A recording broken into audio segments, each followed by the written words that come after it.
au rythme de l'hymne national.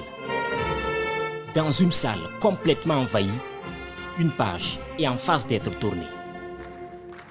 Un moment de vérité, de pardon, de réconciliation voulu par le président de la transition qui laisse quelques mots au peuple de Guinée. Mes chers compatriotes, mes chers frères et sœurs, à y regarder de près notre société, il est facile de constater que quelque chose ne fonctionne pas. Aujourd'hui, c'est une évidence de relever que notre vivre ensemble est fortement entamé. Le tissu social fragilisé, les causes de cet état de fait sont multiples et complexes. Cependant, un effort se situe. Les responsabilités s'imposent enfin à nous tous.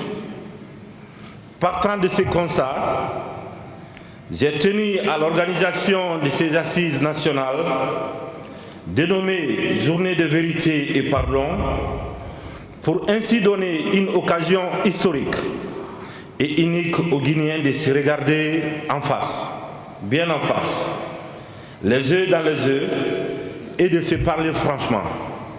Se parler, s'écouter, se pardonner pour enfin soigner les plaies qui peinent à se cicatriser, les plaies qui ont longtemps empesté le vivre ensemble des Guinéens.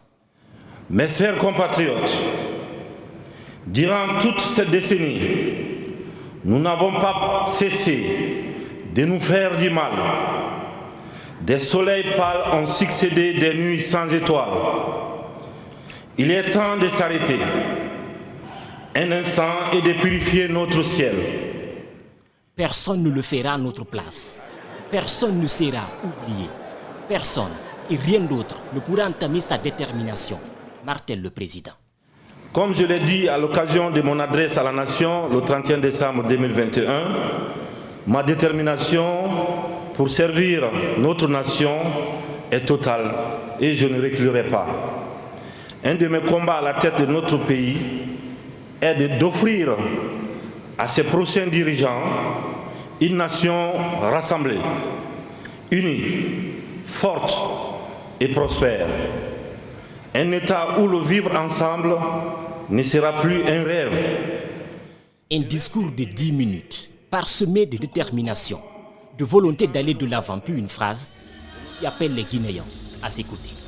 J'en appelle à l'implication des acteurs politiques, culturels, religieux et socio-professionnels pour conférer à cet événement toute la réussite qu'il mérite. Souhaitons-nous les uns et les autres de belles assises porteuses d'une paix durable, féconde d'amour dans nos cœurs et dans nos âmes. Par ces mots, je déclare solennellement ouvertes les journées de vérité et pardon.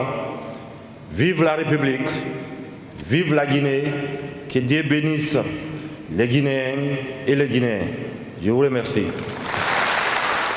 Ainsi sont lancées les assises nationales. Elles seront présidées par le Premier ministre